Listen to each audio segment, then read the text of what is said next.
चारों तरफ से ना, एक तरफ पाकिस्तान, एक तरफ चाइना, एक तरफ बांग्लादेश, सबसे घिरे पड़े हैं और कुछ सपने लेके आपके स्टेट में आया है। पूरे देश में मारामारी हो जाएगी। Hello everyone and welcome back to my channel. आज हम बात करेंगे एक रीसेंट न्यूज जो हम सब सुन रहे हैं। उत्तराखंड में एक त्रिपुरा के स्टूडेंट जो उत्तराखंड में पढ़ने के लिए आया था, देहरादून में पढ़ने के लिए आया था, उसको ब्रूटली मर्डर किया गया। ये न्यूज हम सबने पढ़ी है। पहले तो ये न्यूज इतनी हार्ट ब्रेकिंग है, दिल दहला देने वाली है, और क्योंकि ये इंसिडेंट उत्तराखंड में हुआ है तो ये बहुत चौंका देने वाली भी है। स्पेशली जब हम उत्तराखंड में, एक ऐसा स्टेट है जहां बचपन से हर बच्चे के मुंह में एक बात होती है, अतिथि देवो भव। उत्तराखंड जो कि देवभूमि के नाम से पूरे देश भर में मशहूर है, उस उत्तराखंड में कोई गेस्ट आए, कोई दूसरे स्टेट से इंसान आए और उसके साथ ऐसा व्यवहार हो, ये मेरे लिए तो बहुत चौंका देने वाला किस्सा है। वो भी एक ऐसे इंसान के साथ जो बेचारा पढ़ने के लिए आपके स्टेट में आया है, जो कुछ सपने लेके आपके स्टेट में आया है, जिसके माँ बापों ने कितना दिल पे पत्थर रखे उसे भेजा होगा अपने से दूर, इतनी दूर नॉर्थ ईस्ट से उत्तराखंड। उस इंसान के साथ मतलब कुछ भी रीजन रहा हो, आप किसी को मार, किसी का खून करना, किसी के साथ किसी भी प्रकार का वायलेंस नहीं कर सकते हो। और उत्तराखंड में ऐसा हो रहा है जहाँ पे लोग जाने ही इसलिए जाते हैं कि आप कितने अच्छे से, अपनी हॉस्पिटैलिटी के लिए जाना जाता है उत्तराखंड। वहां के लोग इस तरीके का व्यवहार बाहर के स्टेट से आए हुए लोगों के साथ कर सकते हैं, ये मेरे लिए बहुत शॉकिंग है। कास्ट को, रिलीजन को, एथनिसिटी को, इन सबको यूज करके जो हम वायलेंस कर रहे हैं, ये सिर्फ बेवकूफी है, सरासर बेवकूफी है। और मुझे लगता है कि वायलेंस करने या क्रिमिनल्स का की कोई जाति नहीं है, उनकी कोई धर्म नहीं है, उनका कोई दीन दिमाग नहीं है। वो बस अलग अलग रीजंस ढूंढते हैं क्राइम करने के। फिर वो किसी पर्टिकुलर उसमें कोई एक स्टेट को हम पूरा दोषी नहीं ठहरा सकते। लेकिन ये सोच आ कहां से रही है, ये सोच दिमाग में डाल कौन रहा है? क्योंकि हम उत्तराखंड में बचपन से देखते आए हैं, नॉर्थ ईस्ट के लोग हम लोगों के साथ इतना मिलजुल के रहे हैं, और सिर्फ मिलजुल के नहीं रहे हैं कि इतना कॉमन है हमारा उनके साथ रहना कि कभी फील ही नहीं हुआ कि वो उनका स्टेट नहीं है।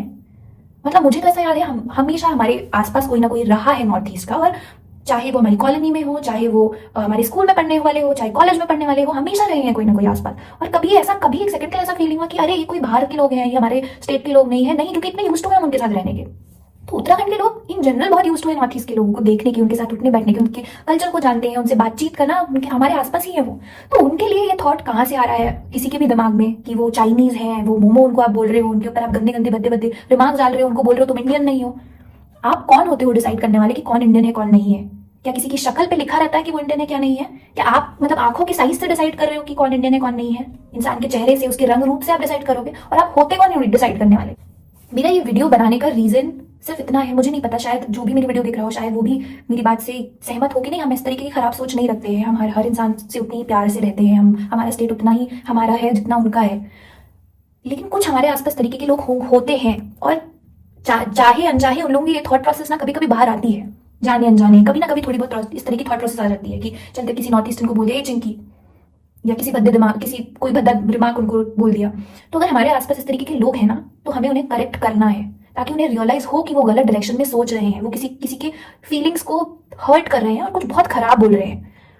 तो अगर हम उनको वहीं पे रोकेंगे, उनको टोकेंगे, उनको बोलेंगे कि भाई तुम इस तरह से नहीं उनसे बर्ताव कर सकते, उनको आप चाइनीज नहीं बोल सकते हो, आप वो भी उतने ही इंडियन है जितने की तुम हो। हमारा रोकना, हमारा टोकना बहुत जरूरी है। कई बार जब हमें किसी को टोकते नहीं ना, उसको और हिम्मत मिलती है वो गलत काम करने की। अगर हम आवाज नहीं उठाते उसके खिलाफ, उस इंसान को और हिम्मत मिलती है कि अरे मैं शायद बहुत अच्छा ही बोल रहा हूँ, या मैं बहुत अच्छा ही कर रहा हूँ कि मुझे तो किसने टोका नहीं। तो इस तरीके से हिम्मत बढ़ती है, और एक दिन वो अंदर इंसान इतना टॉक्सिक बन जाता है कि वो किसी के साथ कल के दिन उसका खून करने पे भी आ जाता है, उसको मर्डर करने पे भी आ जाता है। तो हमारे आसपास अगर इस तरीके की थॉट प्रोसेस के लोग हैं, तो हमारा ये रेस्पॉन्सिबिलिटी है कि हम उन्हें करेक्ट करें, उनकी थॉट प्रोसेस को क्वेश्चन करें कि आप ऐसा क्यों सोचते हो, आप गलत सोचते हो। और भैया, हमारे देश में दुश्मनों की कमी नहीं है। हम चारों तरफ से ना, एक तरफ पाकिस्तान, एक तरफ चाइना, एक तरफ बांग्लादेश, सबसे घिरे पड़े हैं, और सब हमको मारने के पीछे, हमारे देश को डिस्ट्रॉय करने के पीछे हर तरीके से लगे पड़े हैं। तो अंदर तो कम से कम हम एकजुट होकर रह सकते हैं ना। हम तो कम से कम अपने ही देश के लोगों को ना मारे, उनको गाली ना दें, उन्हें चीनी ना पुकारे, उन्हें टेररिस्ट ना पुकारे, क्योंकि हम तो एक देश है, हमको तो एक यूनिट की तरह रहना है ना। क्योंकि अगर हम आपस में अच्छे से नहीं रहेंगे तो फिर हम नहीं बोल सकते पाकिस्तानियों को कि भाई नाम, हम नहीं बोल सकते चीनियों को, हम कुछ नहीं बोल सकते बांग्लादेशियों को कि तुम हमारे साथ ये कर रहे हो। पहले हमें एकजुट होकर रहना पड़ेगा, और हमें एक दूसरे के कल्चर को रिस्पेक्ट करना पड़ेगा। हम सब में डिफरेंसेस हो सकते हैं, उन डिफरेंसेस के साथ रहना, जीना पड़ेगा। हर इंसान एक जैसा सोचता है। एक घर में दो लोग भी एक जैसा नहीं सोचते। एक घर में दो इंसानों की भी सोच बिल्कुल अलग होती है। दो बच्चे माँ बाप पालते हैं ना, तो वो दो बच्चों की सोच भी बहुत अलग होती है, लेकिन रहते हैं ना, एडजस्ट करते हैं ना, कैसे खुशी से रहते हैं ना, एक दूसरे का गला नहीं दबाते, खून नहीं कर रहे होते। तो उसी तरीके से हमें इस देश में भले ही 100 लोग हों, 100 अलग अलग कल्चर्स हो, उनके साथ हमें को एग्जिस्ट करना है, खुशी के साथ एग्जिस्ट करना है। किसी पे अपने विचार नहीं थोपने हैं, किसी पे अपना कल्चर नहीं थोपना है, अपना रिलीजन नहीं थोपना है, और खुशी के साथ रहना है। भैया तुम ऐसा करते हो, बहुत बढ़िया, मैं ऐसा करता हूँ, ये भी बहुत बढ़िया। लेकिन जहां पे कोई इंसान कुछ इस तरह की गलत हरकतें कर रहा है, गलत सोच के साथ जिंदगी में आगे बढ़ रहा है, वहां पे जरूर टोकना जरूरी है। एक माइल्ड, एक प्यार से, एक हल्का सा आप बोल सकते हैं उनको, और बोलना ही चाहिए, क्योंकि वो हेट्रेड धीरे धीरे धीरे धीरे इतनी बढ़ जाती है कि इस तरीके का इंसिडेंट होने में टाइम नहीं लगता। आप इतना सोचिए कि हम लोग भी अपना स्टेट छोड़ के बाहर निकले ना। मैं भी उत्तराखंड से हूँ, मैं भी बाहर दूसरे स्टेट में जाके काम करती हूँ। कल के दिन आपके बच्चे भी बाहर निकलेंगे, दूसरे स्टेट में जाके काम करेंगे, तो उनके साथ भी ऐसा इंसिडेंट हो सकता है। फिर तो हर इंसान अगर इसी तरीके से सोचने लग गया, इसी तरीके से दूसरे स्टेट के लोगों के साथ बिहेव करने लग गया, तो फिर तो पूरे देश में मारामारी हो जाएगी।